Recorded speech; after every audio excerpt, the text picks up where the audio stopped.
मेरे प्रिय विद्यार्थियों, आज हम आपके सामने इतिहास की परिभाषा और उसका स्वरूप क्या है, वास्तव में इतिहास क्या है, व्हाट इज़ हिस्ट्री। आपने इतिहास शब्द सुना है, लेकिन इतिहास है क्या, इसके ऊपर आपको मैं व्याख्यान दूंगा। बच्चों, वास्तव में इतिहास मनुष्य की स्वयं के बारे में जानने की जिज्ञासा है। इतिहास को साहित्य का ही एक ऐसा स्वरूप समझा गया जिसका आधार सत्य से निकलता था। इतिहास शब्द के दो अर्थ होते हैं। घटनाओं का लेखा जोखा भी हो सकता है और स्वयं घटनाओं से भी इतिहास को समझा जा सकता है। जेम्स शार्टवेल ने हिस्ट्री ऑफ हिस्ट्री में लिखा है कि वास्तव में घटनाएं इतिहास नहीं होती, बल्कि इनका लेखा जोखा इतिहास होता है। इतिहास जैसे पृथ्वी के शुरुआत का इतिहास, जीव जंतु के विकास का इतिहास, या वनस्पतियों के विज्ञान का इतिहास, या फिर मानव सभ्यता का इतिहास। लेकिन यहाँ पर बच्चों, हमारा तात्पर्य मानव सभ्यता के इतिहास से है और इसका जो मूल विषय मैं रखूँगा वो मनुष्य के उत्थान और पतन से संबंधित है। बच्चों, इतिहास यूनानी भाषा के हिस्टोरिया शब्द से और लैटिन भाषा के हिस्टोरिया से निकला हुआ अंग्रेजी में इस्तेमाल किया गया हिस्ट्री शब्द है।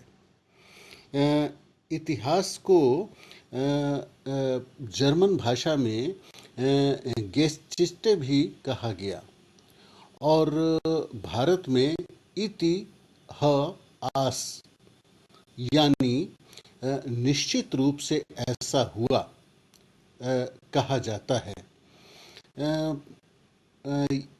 बच्चों, यहाँ पर आपको बताऊं कि इतिहास का पिता यूनान के ही हेरोडोटस को, जिसका समय 480 से लेकर के 430 सदी ईसा के पहले का माना जाता है, उसने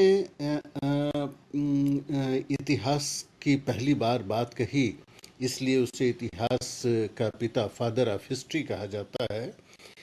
लेकिन उसके पहले बेबीलोनिया में इतिहास मिथकों के रूप में ही मौजूद था और प्राचीन भारत में भी जैसे महाभारत है, रामायण है, बौद्ध ग्रंथ हैं, जैन ग्रंथ हैं, इनमें अनेक ऐतिहासिक तथ्य मिलते हैं। बुद्ध प्रकाश ने इतिहास दर्शन में लिखा है कि इस्लामी अवधारणा में इतिहास को प्रकाश की ज्योति और अंधकार की गहराई के बीच का संघर्ष कहा गया है। विभिन्न समय में जैसे पारसियों ने, यहूदियों ने, ईसाइयों ने और बुद्धिवाद के समय में आप जानते हैं इरा ऑफ एनलाइटनमेंट, फिर रोमांटिक रिवाइवल का समय, फिर 19वीं शताब्दी और फिर 20वीं शताब्दी में इतिहास की विभिन्न स्वरूप और विभिन्न अवधारणाएं दी गईं। लेकिन हम शुरू से चलते हैं। जब हेरोडोटस ने फारस के युद्धों का और उसमें समाज का वर्णन जो है वो घटनाओं के देश काल को स्थापित करके करता है और उसके पास तथ्यों के परख का कोई ऐसा हल नहीं था।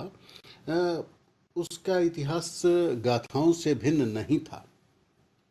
लेकिन उसी के समय में 454 से 399 ईस्वी पूर्व एक अधिक वैज्ञानिक इतिहासकार है थ्यूसिडाइडीज, जिसने पेलोपोनेशियन युद्धों का वर्णन किया है और तथ्यों को जांचने और परखने के लिए वह चश्मदीद गवाहों से मिलकर के सबूतों के आधार पर उसने लिखा। इतिहास बच्चों केवल निकट अतीत का लिखा जा सकता है। ओसवाल्ड स्पेंगलर ने the decline of the west में कहा था कि वह जो थ्यूसिडाइडिस पहला व्यक्ति था जिसने इतिहास में विश्वसनीयता का आग्रह किया और इतिहास लेखन की एक भिन्न प्रणाली जो भूत को इतिहास न लिखकर वर्तमान को इतिहास लिखती है और इस तरह से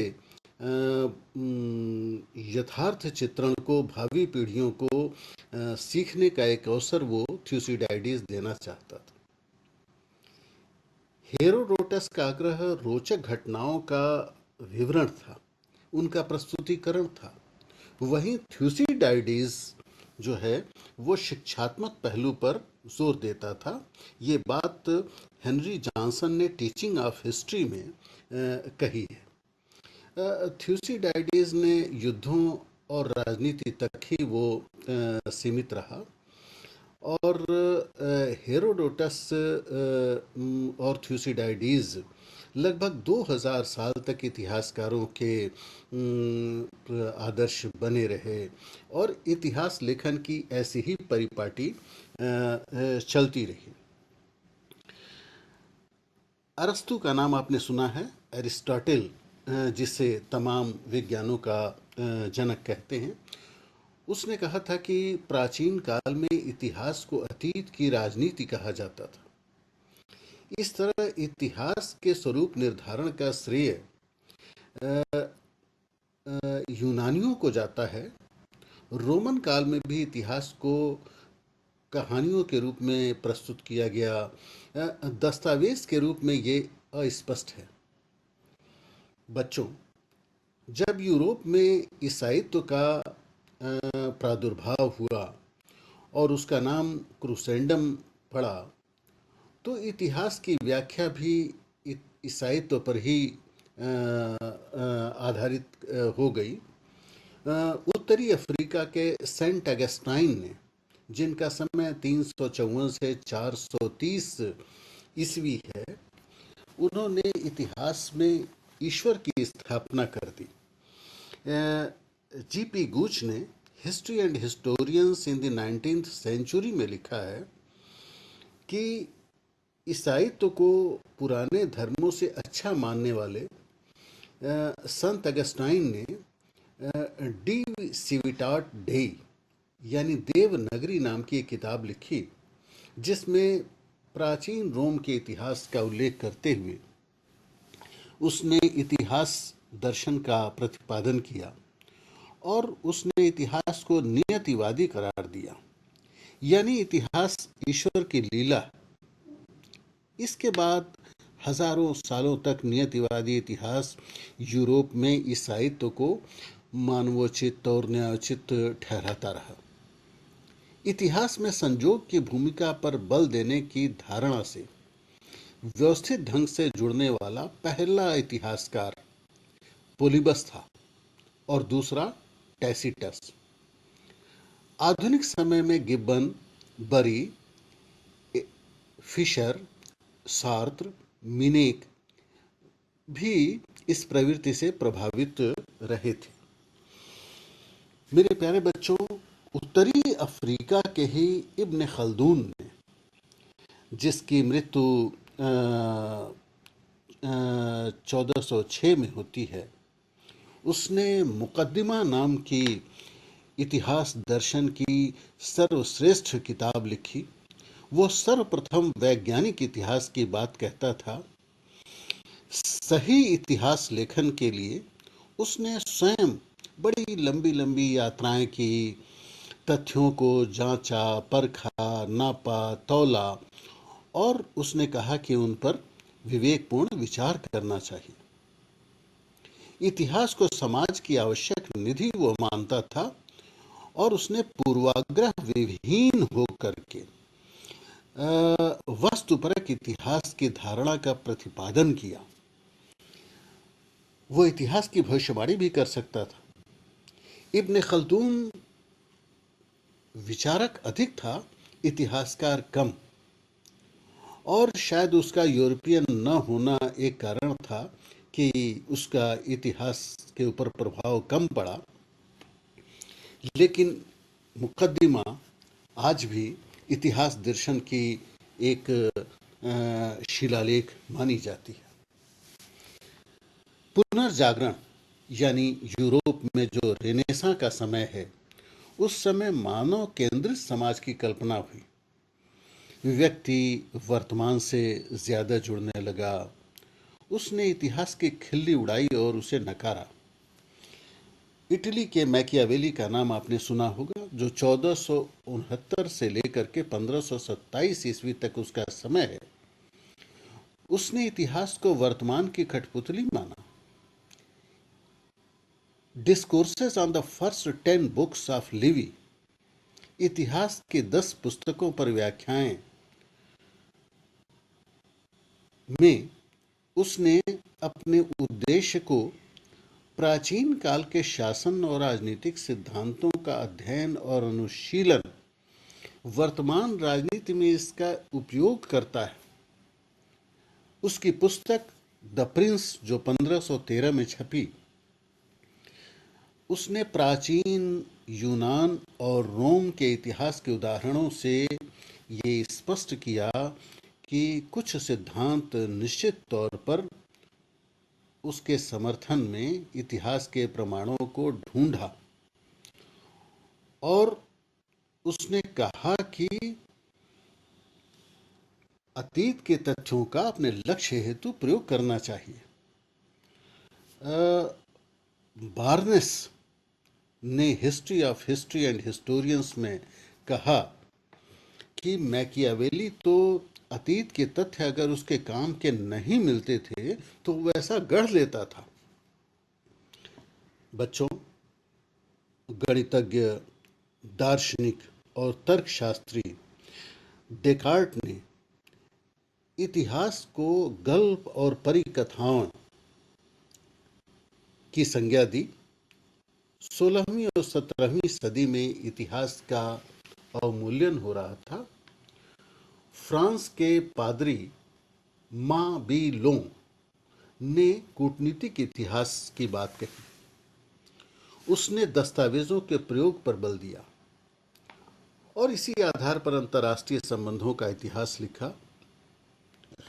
इस युग में इतिहास पादरियों और भिक्षुओं द्वारा लिखे जाने के नाते ईश्वर और भाग्य को अधिक महत्व देता है।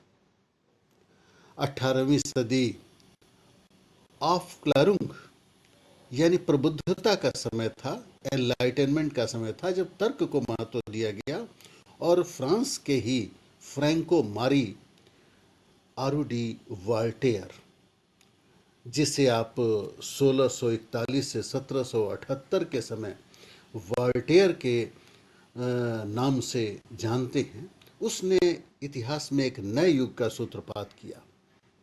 उसने इतिहास दर्शन शब्द का आविष्कार किया और उसकी पुस्तक the age of Louis 14th यानी लुई 14वें का युग विश्व में पहला आधुनिक इतिहास माना जाता है।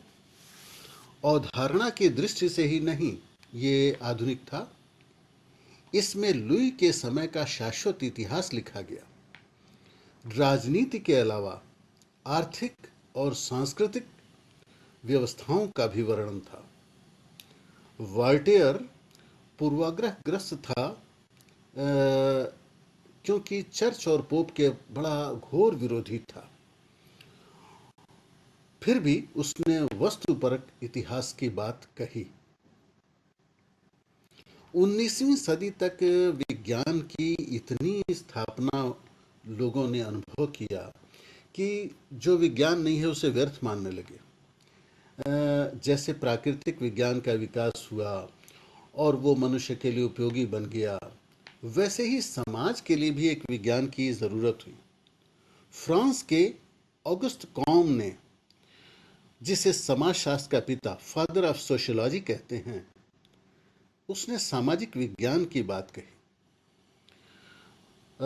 नतीजतन लोग इतिहास को भी विज्ञान बनाने के फेर में पड़ गए और इंग्लैंड के थॉमस बकिल ने कहा कि इतिहास इसलिए आगे नहीं बढ़ पा रहा है कि कोई न्यूटन जैसा इतिहासकार नहीं पैदा हुआ। प्रोफेसर बरी ने इतिहास को विज्ञान कहा कि यह विज्ञान है, न कुछ कम न कुछ ज्यादा। History is a science, no less and no more. बच्चों, फ्रेंच क्रांति के समय ही कोंदोर्सो ने वैज्ञानिक ढंग से इतिहास लेखन की बात कही थी और फ्रांस के ही ताए ने बताया कि इतिहास जीव विज्ञान की भांति एक विज्ञान है और इसे आंतरिक संरचना का पता चल गया है। इतिहास विज्ञान है, अतीत की पृष्ठभूमि ही इसकी प्रयोगशाला है। विज्ञान की भांति समान प्रयोग के एक ही परिणाम इसमें नहीं निकलते। वास्तव में इसके यौगिकों का स्वरूप बदलता रहता है। प्रयोग के समय इसका फल भिन्न होता है। इसमें प्रयोग की क्रियाएं किसी शांत वातावरण वाली प्रयोगशाला में नहीं होती है, बल्कि देश काल के विभिन्न स्थितियों में घटित होती है। फल भी इसका विभिन्न होना स्वाभाविक है। इसका संबंधी मानव के परिवर्तनशील मस्तिष्क और अनिश्चित कार्यों से होता है। इसलिए पुनरावृत्ति में समान प्रक्रिया की उद्घोषणा तो नहीं होती, लेकिन भविष्य में मनुष्य को सचेत, सतर्क और पूर्वज्ञानी ये बना सकता है। जर्मनी के लियोपोल्ड वान राके को अपने युग का सर्वश्रेष्ठ इतिहासज्ञ माना गया। उसके शिष्यों को जर्मनी की मुख्य इतिहास पीठ में मुख्य स्थान मिला। जीपी गुश ने history and historians in the 19th century में लिखा है कि 1824 में अपने ग्रंथ की भूमिका में राके ने ये स्पष्ट कर दिया था कि उसका उद्देश्य भूत का मूल्यांकन करना या शिक्षात्मक ढंग से तथ्य या घटनाओं को प्रस्तुत करना नहीं था, बल्कि ये दिखाना था कि क्या घटित हो चुका है। राके ने पहली बार अभिलेखागारों का, आर्काइव्स का प्रयोग किया। यूरोप के राजघरानों में घूम घूम कर दस्तावेज जुटाए और इतिहास के अनेक सर्वमान्य तथ्यों को काटकर तटस्थ इतिहास की बात कही। वी एस इगेंटलिश गेवेशेन, अर्थात past as it actually was, यानी अतीत जैसे का तैसा। राके प्रश्न था और फ्रेंच प्रशा युद्ध के बारे में वो फ्रांसीसियों से नफरत नहीं करता है। आलोचकों ने उदाहरण दिया कि लूथर और फ्रेडरिक के बारे में लिखते समय वह मोहग्रस्त है, लेकिन राके के प्रयत्नों से ही इतिहास लेखन को एक नई दिशा मिली और उसके शिष्यों ने यूरोप और अमेरिका में खोजबीन कर इतिहास लेखन की, हिस्टोरियोग्राफी की परंपरा चलाई। इतिहास को कहानी और शिक्षात्मक विधि के प्रस्तुतिकरण से निकालकर वैज्ञानिक आधार पर लाने का श्रेय जर्मनी को ही है। 19वीं सदी में इतिहास के क्षेत्र में एक नवीन परिवर्तन हुआ। इसके आयामों का विस्तार हुआ। 19वीं सदी को इतिहास की शताब्दी, द एज ऑफ हिस्ट्री कहा गया, और रांके के कोशिशों के बावजूद ये कथा रूप में ही इतिहास को प्रस्तुत किया जाता था, और ऐसे ही लोगों की संख्या अधिक थी। इतिहासकारों के मस्तिष्क पर हेरोडोटस और थुसिडाइडीज ही चले आ रहे थे। इतिहास का वैज्ञानिकरण और उसके नैतिक तत्वों को ख़त्म कर देने की कोई ऐसी वो थी कि इतिहास तो साहित्य का ही अंग है और साहित्य का ही अंग इसे मानकर चलना चाहिए। रॉबिन्सन और बियर्ड ने इतिहास को विज्ञान बनाने के विरोध में बड़े तर्क दिए। ट्रेविलियन ने क्लियो ए म्यूज नाम के लेख लिखकर इतिहास की देवी को कला की देवी सिद्ध किया। गिब्बन ने decline and fall of the Roman empire में और मैकाले और कार्लाइल की ग्रंथों में की लोकप्रियता का उदाहरण देकर सिद्ध किया कि आज का नीरस इतिहास भी तटस्थ नहीं हो सकता। बच्चों, 1818 से 1883 में जर्मन के आदर्शवादी विचार और इंग्लैंड की राजनीतिक व अर्थशास्त्रीय विचारधारा और फ्रांस की समाजवादी विचारधारा से अलग अलग सीख लेकर के कार्ल मार्क्स जैसे दार्शनिक ने ये निष्कर्ष निकाला कि समाज को समझने का मुख्य आधार इतिहास है। तब तक का उपलब्ध इतिहास उसे अपर्याप्त और त्रुटिपूर्ण लगा। इतिहास को उत्पादन और उत्पादन संबंधों का इतिहास उसने पाया। पूर्व के दार्शनिकों के नैतिक आधार के विपरीत मार्क्स ने इतिहास की भौतिकवादी व्याख्या की और उसका आधार मानव समाज का विकास वर्ग संघर्ष के माध्यम से था। उसने कहा कि प्राचीनतम दशा आदिम साम्यवादी युग में संपत्ति नहीं थी। सब सबका होने के कारण कोई संघर्ष नहीं था। मानव में वर्ग नहीं था। दास प्रथा के विकास के साथ मानव द्वारा मानव के श्रम का शोषण शुरू हुआ। यहीं से वर्ग संघर्ष भी। दासों ने उत्पीड़न व दमन के विरुद्ध आदिम विद्रोह किया। जैसे वह स्पार्टिकस विद्रोह की बात करता है। अर्धदासों के विकास और साम्यवाद का जन्म उसने भूमि की एक व्यक्ति की और उस पर अनेक अर्धदास या भूदास, जिन्हें सर्फ कहते हैं, काम करते थे। भूपतियों और भूमिहीनों का संघर्ष शुरू हुआ। सामंतों के मध्य पूंजीवाद का जन्म हुआ। पूंजीपतियों ने युद्ध किया। पूंजीपतियों की जीत हुई।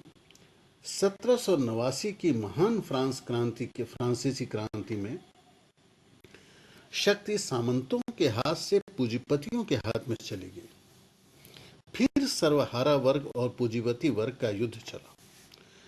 सर्वहारा के पास यानी हैव नॉट्स के पास श्रम के अतिरिक्त कुछ नहीं था। जब मार्क्स लिख रहा था तो यही समय था। उसने लिखा कि शासक वर्ग विकास करता रहा और सर्वहारा वर्ग विकासोन्मुख है। एक दिन वो आएगा जब पूंजीवाद पर उसकी विजय होगी। विजय क्रांति के बाद समाजवादी निर्माण काल शुरू होगा और सर्वहारा का अधिनायकत्व होगा।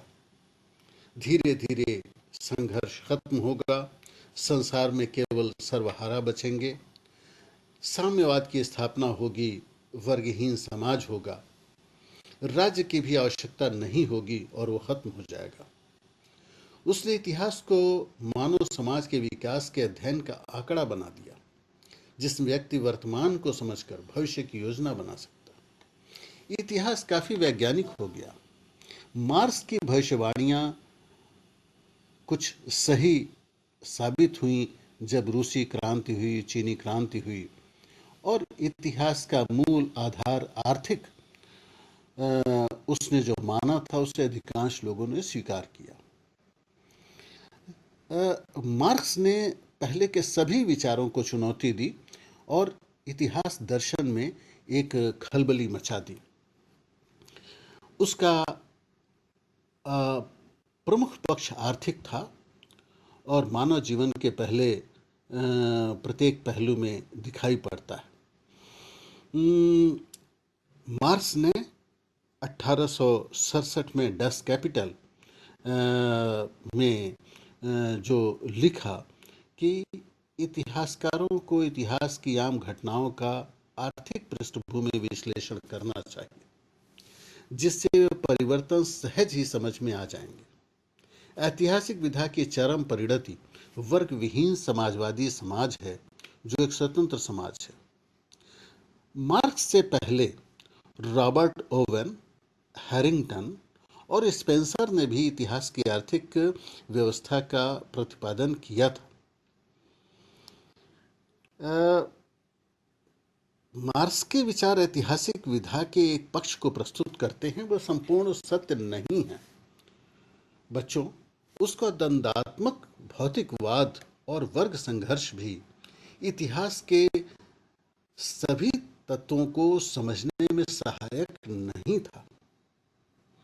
द्वंद्वात्मक पद्धति से भविष्य की ऐसी दिशा को पहले से ही निश्चित कर दिया गया जिस ओर हमारे चाहे इतिहास की प्रगति होना अनिवार्य है।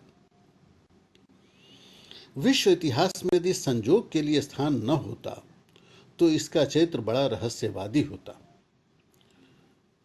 इतिहास में संजोग के 3 उपादान स्वीकार किए गए। पहला, घटनाक्रम को यह गति दे सकता है या बाधा पहुंचा सकता है। कोई क्रांतिकारी परिवर्तन नहीं ला सकता है।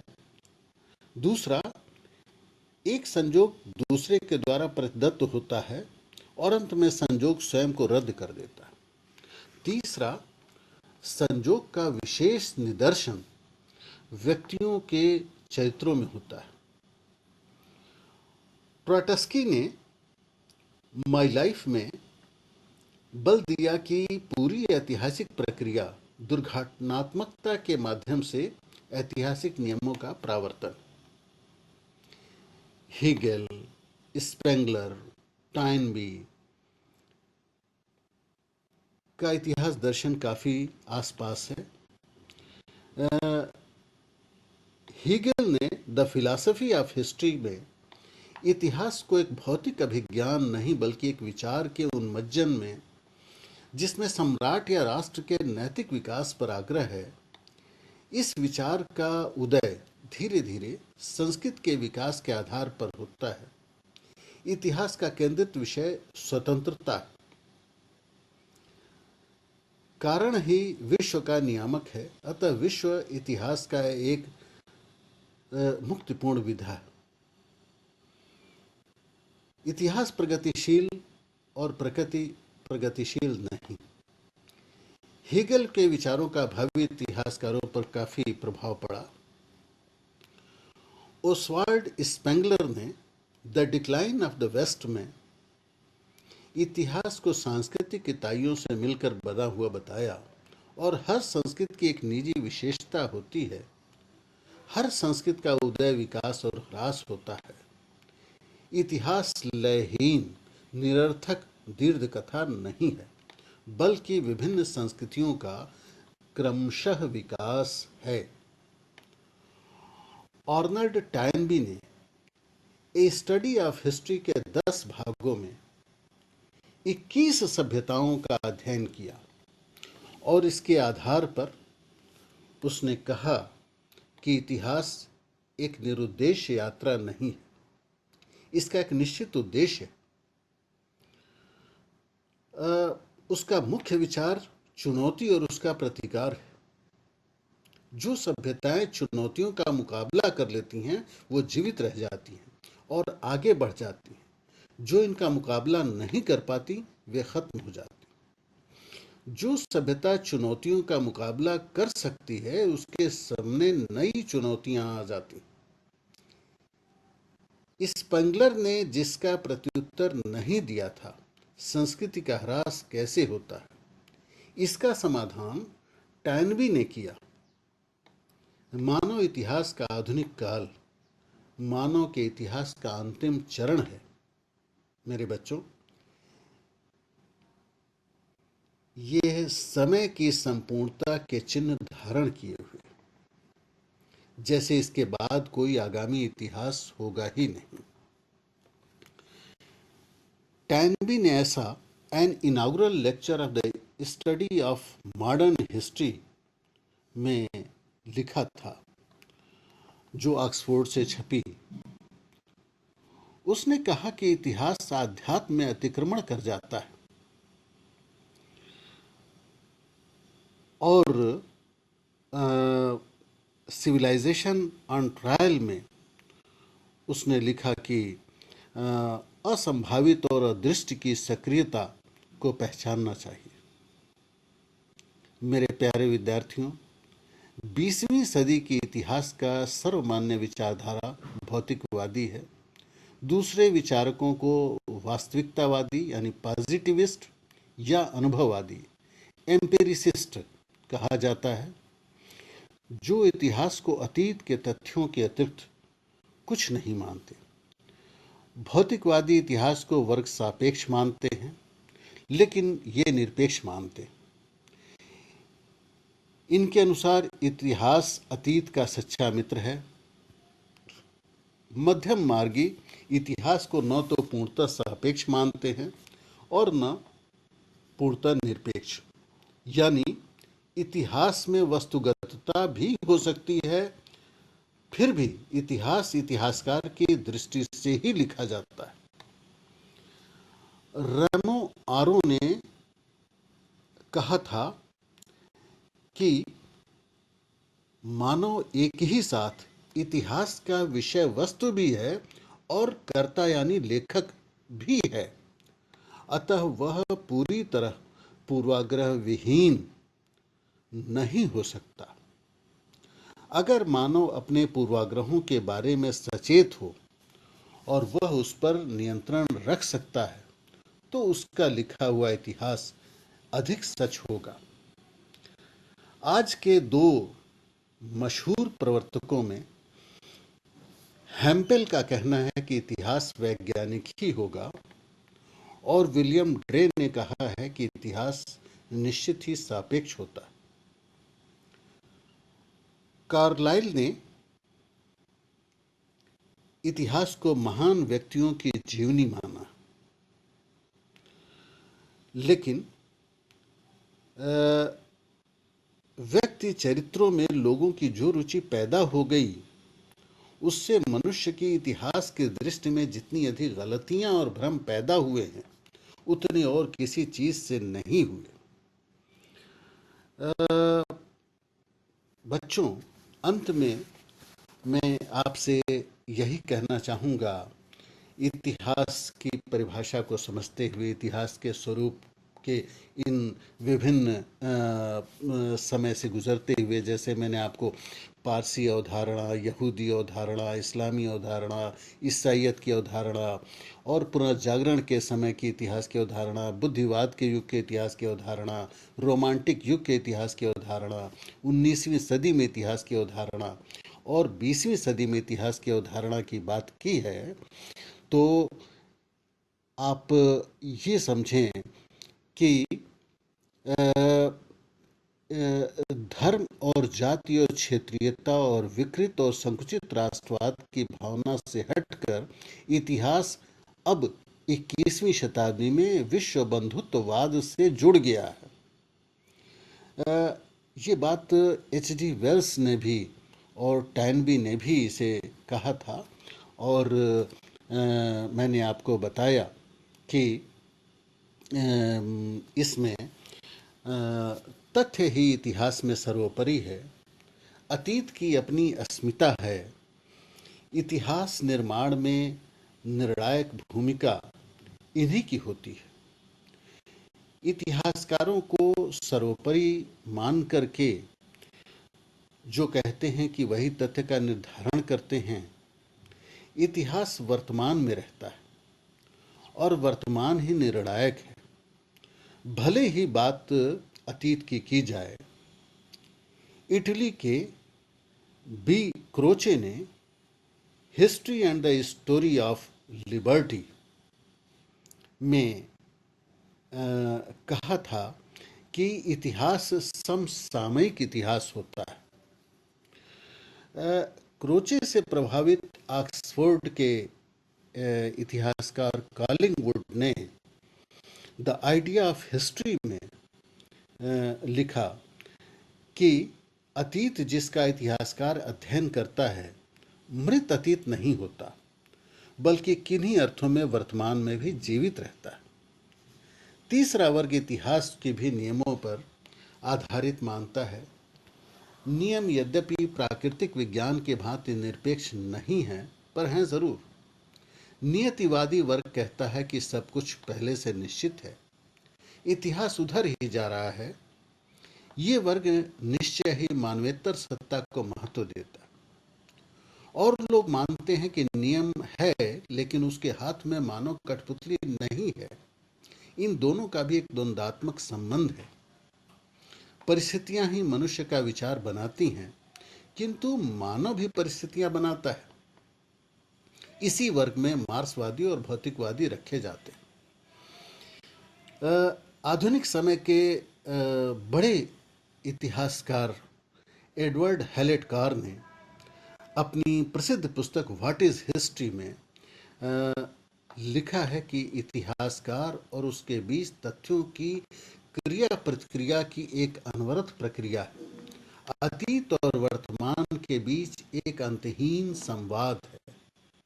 History is a constant dialogue between past and present. Professor F पोबिक ने कहा था कि इतिहास के व्याख्या की हमारी उत्कंठा इतनी गहरी है